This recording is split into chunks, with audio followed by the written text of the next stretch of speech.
ಇವತ್ತಿನ ಸ್ಪೆಷಲ್ ನಾಟಿ ಕೋಳಿ ಸಾರು, ಅದರಲ್ಲೂ ಮೊಟ್ಟೆ ಕೋಳಿ ಸಾರು ರೀ, ಸಕ್ಕತ್ತಾಗಿರುತ್ತೆ.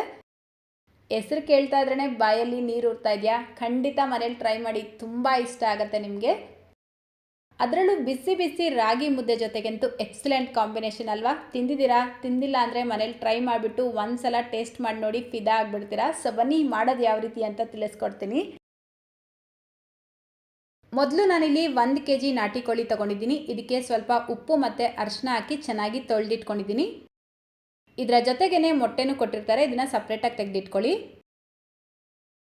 ನೆಕ್ಸ್ಟ್ ಈಗ ಒಂದು ಮಸಾಲೆ ರೆಡಿ ಮಾಡ್ಕೊಳ್ಳೋದಕ್ಕೆ ಗ್ಯಾಸ್ ಸ್ಟವ್ ಮೇಲೆ ಒಂದು ಪ್ಯಾನ್ ಇಟ್ಕೊಂಡು 1 ಟೇಬಲ್ ಸ್ಪೂನ್ ಎಣ್ಣೆ ಸೇರಿಸ್ಕೊಳ್ಳಿ. ಎಣ್ಣೆ ಬಿಸಿ ಆಗ್ತಾ ಇದ್ದಂಗೆ ಮೀಡಿಯಮ್ ಸೈಜ್ದು 3 ಈರುಳ್ಳಿ, 1 ಗಡ್ಡೆ ಬೆಳ್ಳುಳ್ಳಿ, 2 ಇಂಚು ಶುಂಠಿ, ಅರ್ಧ ಟೀ ಸ್ಪೂನ್ ಕಾಳು ಮೆಣಸು, 2 ಪೀಸ್ ಚಕ್ಕೆ, 4 ರಿಂದ 5 ಲವಂಗನ ಸೇರಿಸ್ಕೊಂಡು ಫ್ರೈ ಮಾಡ್ಕೊಳ್ಬೇಕು. ಈ ನಾಟಿ ಕೋಳಿ ಸಾರಿಗೆ ಬೆಳ್ಳುಳ್ಳಿ ಸ್ವಲ್ಪ ಹೆಚ್ಚಿಗೆ ಉಪಯೋಗಿಸ್ಬೇಕು. ಸೊ ನೋಡಿ, ಈರುಳ್ಳಿ ಬೆಳ್ಳುಳ್ಳಿ ಎಲ್ಲ ಈ ರೀತಿ ಲೈಟಾಗಿ ಬಣ್ಣ ಚೇಂಜ್ ಆಗ್ತಾ ಇದ್ದಂಗೆ ಇದಕ್ಕೆ 1/4 ಕಪ್ ಕೊತ್ತಂಬರಿ ಸೊಪ್ಪು, ಸ್ವಲ್ಪ ಪುದೀನ ಸೇರಿಸ್ಬಿಟ್ಟು ಫ್ರೈ ಮಾಡ್ಕೊಳ್ಳಿ. ಪುದೀನ ಜಸ್ಟ್ ಫ್ಲೇವರ್ಗೋಸ್ಕರ ಸೇರಿಸ್ಕೊಳ್ಳೋದು, ಸೊ ಸ್ವಲ್ಪ ಕಡಿಮೆನೇ ಸೇರಿಸ್ಕೊಳ್ಳಿ. ಈಗ 1 ಟೇಬಲ್ ಸ್ಪೂನ್ ಹುರ್ಗಡ್ಲೆ, 1 ಟೇಬಲ್ ಸ್ಪೂನ್ ಗಸಗಸೆ ಸೇರಿಸ್ಬಿಟ್ಟು ಫ್ರೈ ಮಾಡ್ಕೊಳ್ತಾ ಇದ್ದೀನಿ. ಇದೆಲ್ಲ ಚೆನ್ನಾಗಿ ಫ್ರೈ ಆಗಿದ ತಕ್ಷಣ ಗ್ಯಾಸ್ ಫ್ಲೇಮ್ನ ಆಫ್ ಮಾಡಿಬಿಟ್ಟು ಲಾಸ್ಟಲ್ಲಿ ಇದಕ್ಕೆ ಅರ್ಧ ಕಪ್ ಕಾಯಿ ತುರಿನ ಸೇರಿಸ್ಬಿಟ್ಟು ಮಿಕ್ಸ್ ಮಾಡ್ಕೊಳ್ಳಿ. ಈ ರೀತಿ ಮಿಕ್ಸ್ ಮಾಡಿದ ನಂತರ ಈ ಮಸಾಲೆ ಪೂರ್ತಿಯಾಗಿ ತಣ್ಣಗಾಗೋದಕ್ಕೆ ಬಿಡಬೇಕು. ನೆಕ್ಸ್ಟ್ ಈಗ ಒಂದು ಪ್ರೆಷರ್ ಕುಕ್ಕರ್ ಇಟ್ಕೊಂಡು 4 ಟೇಬಲ್ ಸ್ಪೂನ್ ಎಣ್ಣೆ ಸೇರಿಸ್ಕೊಳ್ಳಿ. ಎಣ್ಣೆ ಬಿಸಿ ಆಗ್ತಾ ಇದ್ದಂಗೆ ಮೀಡಿಯಮ್ ಸೈಜ್ದು 1 ಈರುಳ್ಳಿನ ಸೇರಿಸ್ಕೊಂಡು ಫ್ರೈ ಮಾಡ್ಕೊಳ್ಬೇಕು.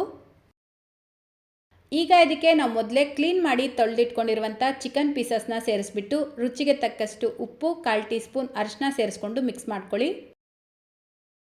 ನೋಡಿ, ಈ ರೀತಿ ಚೆನ್ನಾಗಿ ಮಿಕ್ಸ್ ಮಾಡ್ಕೊಂಡಿದ ನಂತರ ಇದರ ಮೇಲ್ಗಡೆ ಒಂದು ಲಿಡ್ನ ಕ್ಲೋಸ್ ಮಾಡಿಬಿಟ್ಟು ಕರೆಕ್ಟಾಗಿ 10 ನಿಮಿಷ ಲೋ ಫ್ಲೇಮ್ನಲ್ಲೇ ಫ್ರೈ ಆಗೋದಕ್ಕೆ ಬಿಡಬೇಕು.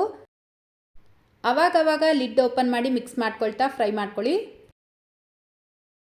ಇದು ಫ್ರೈ ಆಗೋ ಅಷ್ಟರಲ್ಲಿ ನಾವಾಗಲೇ ಫ್ರೈ ಮಾಡಿ ತೆಗೆದಿಟ್ಕೊಂಡಿರುವಂಥ ಎಲ್ಲ ಮಸಾಲೆ ಪದಾರ್ಥಗಳು ತಣ್ಣಗಾಗಿರುತ್ತೆ. ಇದನ್ನು ಒಂದು ಮಿಕ್ಸರ್ ಜಾರ್ಗೆ ಸೇರಿಸ್ಕೊಂಡು ಸ್ವಲ್ಪ ನೀರು ಸೇರಿಸ್ಬಿಟ್ಟು ಮೀಡಿಯಮ್ ಸೈಜ್ದು 2 ಟೊಮೆಟೊನ ಸೇರಿಸ್ಕೊಂಡು ನುಣ್ಣಗೆ ರುಬ್ಕೊಳ್ಳಿ. ನೋಡಿ, ಈ ರೀತಿ ಮಸಾಲೆ ನುಣ್ಣಗೆ ರುಬ್ಕೊಂಡು ಸೈಡಿಗೆ ತೆಗೆದಿಟ್ಕೊಳ್ಬೇಕು.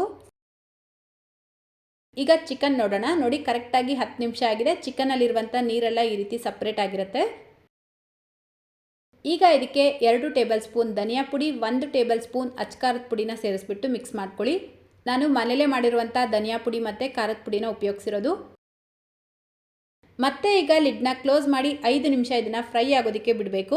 ಈ ರೀತಿ ಮಾಡೋದ್ರಿಂದ ಚಿಕನ್ ಪೀಸಸ್ಗೆ ಉಪ್ಪು ಖಾರ ಚೆನ್ನಾಗಿ ಹಿಡಿಯುತ್ತೆ. ನೋಡಿ, ಕರೆಕ್ಟಾಗಿ 5 ನಿಮಿಷಕ್ಕೆ ಚಿಕನ್ ಪೀಸಸ್ ಚೆನ್ನಾಗಿ ಫ್ರೈ ಆಗಿರುತ್ತೆ. ಈಗ ಇದಕ್ಕೆ ನಾವು ರುಬ್ಬಿಟ್ಕೊಂಡಿರುವಂಥ ಮಸಾಲೆ ಪೇಸ್ಟ್ ಹಾಕ್ಬಿಟ್ಟು ಮಿಕ್ಸ್ ಮಾಡ್ಕೊಳ್ಬೇಕು. ಈ ಮಸಾಲೆ ಸೇರಿಸ್ಕೊಂಡಿದ ನಂತರನೂ ಅಷ್ಟೇ ಚೆನ್ನಾಗಿ ಮಿಕ್ಸ್ ಮಾಡಿಬಿಟ್ಟು ಮತ್ತೆ ಒಂದು 3 ರಿಂದ 4 ನಿಮಿಷ ಈ ಚಿಕನ್ ಪೀಸಸ್ ಜೊತೆಗೆ ಮಸಾಲೆ ಫ್ರೈ ಆಗೋದಕ್ಕೆ ಬಿಡಬೇಕು. ನೋಡಿ, ಕರೆಕ್ಟಾಗಿ 3-4 ನಿಮಿಷಕ್ಕೆ ನಾವು ಸೇರಿಸಿರುವಂಥ ಮಸಾಲೆ ಚಿಕನ್ ಪೀಸಸ್ ಎಲ್ಲ ಚೆನ್ನಾಗಿ ಫ್ರೈ ಆಗಿರುತ್ತೆ. ಈಗ ಇದಕ್ಕೆ ನೀರು ಸೇರಿಸ್ಕೊಳ್ಳಿ.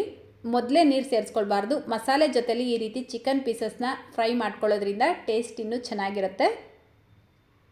ನಾನಿಲ್ಲಿ 2 ಕಪ್ಪಷ್ಟು ನೀರು ಸೇರಿಸ್ಬಿಟ್ಟು ಮಿಕ್ಸ್ ಮಾಡ್ಕೊಳ್ತಾ ಇದ್ದೀನಿ. ನೋಡಿ, ಸಾರು ಕನ್ಸಿಸ್ಟೆನ್ಸಿ ಇದೇ ರೀತಿಯೇ ಮಾಡ್ಕೊಳ್ಳಿ, ಜಾಸ್ತಿ ತೆಳುವಾಗಿ ಮಾಡ್ಕೊಳ್ಬೇಡಿ. ಈಗ ಒಂದ್ಸಲ ಟೇಸ್ಟ್ ಚೆಕ್ ಮಾಡಿಬಿಟ್ಟು ಉಪ್ಪು ಅಥವಾ ಖಾರ ಕಡಿಮೆ ಇದ್ದರೆ ಇವಾಗ ನೀವು ಸೇರಿಸ್ಕೊಳ್ಬೋದು. ಸೊ ನೋಡಿ, ನಾವು ಸೇರಿಸಿರುವಂಥ ಮಸಾಲೆ ಈ ರೀತಿ ಕುದಿಯೋಕ್ಕೆ ಸ್ಟಾರ್ಟ್ ಆಗಿದ ನಂತರ ಇದಕ್ಕೆ ನಾವು ತೆಗೆದಿಟ್ಕೊಂಡಿರುವಂಥ ಮೊಟ್ಟೆಗಳನ್ನು ಸೇರಿಸ್ಕೊಳ್ಬೇಕು. ಮೊದಲೇ ಸೇರಿಸಬಾರ್ದು. ಈ ಮೊಟ್ಟೆಗಳನ್ನು ಸೇರಿಸಿದ ನಂತರ ಇದನ್ನು ಮಿಕ್ಸ್ ಮಾಡಬಾರ್ದು. ಲಿಡ್ನ ಕ್ಲೋಸ್ ಮಾಡಿಬಿಟ್ಟು ಹೈ ಫ್ಲೇಮಲ್ಲೇ 3 ವಿಷಲ್ ಕೂಗಿಸ್ಕೊಳ್ಬೇಕು. 3 ವಿಷಲ್ಗೆ ಚಿಕನ್ ಚೆನ್ನಾಗಿ ಬೆಂದಿರುತ್ತೆ. ಒಂದೊಂದು ನಾಟಿ ಕೋಳಿ ಬೇಯೋದಿಲ್ಲ. ಬೆಂದಿಲ್ಲ ಅಂದರೆ ಮತ್ತೆ ನೀವು 1-2 ವಿಷಲ್ ಕೂಗಿಸ್ಕೊಳ್ಬೋದು. ನೋಡಿ, ಈಗ ಕರೆಕ್ಟಾಗಿ 3 ವಿಷಲ್ ಕೂಗಿಸ್ಕೊಂಡಿದ್ದೀನಿ. ಕುಕ್ಕರ್ ಪೂರ್ತಿಯಾಗಿ ಪ್ರೆಷರ್ ರಿಲೀಸ್ ಆದಮೇಲೆ ಲಿಡ್ ಓಪನ್ ಮಾಡ್ಕೊಳ್ಳಿ. ಆಹಾ, ಸಾರು ಮಾತ್ರ ಘಮ ಘಮ ಅಂತ ಇದೆ. ಇದರ ರುಚಿನೂ ಅಷ್ಟೇ ಅದ್ಭುತವಾಗಿರುತ್ತೆ. ನೀವು ಎಕ್ಸ್ಪೆಕ್ಟ್ ಮಾಡಿರೋದಕ್ಕಿಂತ ಇನ್ನೂ ಚೆನ್ನಾಗಿರುತ್ತೆ ಅಂತಲೇ ಹೇಳ್ಬೋದು. ನನಗಂತೂ ಈ ನಾಟಿ ಕೋಳಿ ಸಾರು ತುಂಬಾ ಫೇವ್ರೆಟ್ ಸ್ನೇಹಿತರೆ. ನಿಮಗೂ ಇಷ್ಟ ಆಗುತ್ತಾ? ಕಮೆಂಟ್ ಮಾಡಿ ತಿಳಿಸಿ. ಈಗ ಲಾಸ್ಟಲ್ಲಿ ಇದಕ್ಕೆ ಈ ರೀತಿ ಸ್ವಲ್ಪ ಕೊತ್ತಂಬರಿ ಸೊಪ್ಪನ್ನ ಸೇರಿಸ್ಕೊಂಡ್ರೆ ಘಮ ಘಮ ಅಂತ ಇರೋ ನಾಟಿ ಕೋಳಿ ಚಿಕನ್ ಸಾರು ರೆಡಿಯಾಗುತ್ತೆ. ನಾನು ಇದನ್ನು ಬಿಸಿ ಬಿಸಿ ರಾಗಿ ಮುದ್ದೆ ಜೊತೆಗೆ ಟೇಸ್ಟ್ ಮಾಡಿದೆ. ಸಕ್ಕದಂದರೆ ಸಕ್ಕದಾಗಿತ್ತು. ಸೊ ನೀವು ಮಿಸ್ ಮಾಡ್ದಿರಾ ಟ್ರೈ ಮಾಡ್ತೀರಾ ಅಲ್ವಾ? ಸೊ ಇವತ್ತಿನ ಈ ನಾಟಿ ಕೋಳಿ ಸಾರು ಇಷ್ಟ ಆಯಿತಾ? ಇಷ್ಟ ಆಗಿದ್ರೆ ಇನ್ನೂ ವಿಡಿಯೋಗೆ ಲೈಕ್ ಮಾಡಿಲ್ವಾ?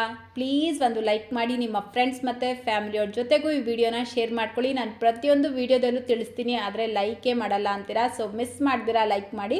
ನಮ್ಮ ಚಾನಲ್ನ ನೀವು ಇದೇ ಮೊದಲನೇ ಸಲ ನೋಡ್ತಾ ಇರೋದಾ? ಹಾಗಿದ್ರೆ ಸಬ್ಸ್ಕ್ರೈಬ್ ಮಾಡಿಕೊಂಡು ಬೆಲ್ಲೈಕನ್ನ ಕ್ಲಿಕ್ ಮಾಡಿ, ಆಲ್ ಅನ್ನೋ ಆಪ್ಷನ್ನ ಕ್ಲಿಕ್ ಮಾಡ್ಕೊಳ್ಳೋದನ್ನ ಮರಿಬೇಡಿ ಅಂತ ಹೇಳ್ತಾ, ಇದೇ ರೀತಿ ಮತ್ತೊಂದು ಟೇಸ್ಟಿಯಾಗಿರುವಂಥ ರೆಸಿಪಿಯೊಂದಿಗೆ ಮತ್ತೆ ಸಿಗೋಣ. Thank you.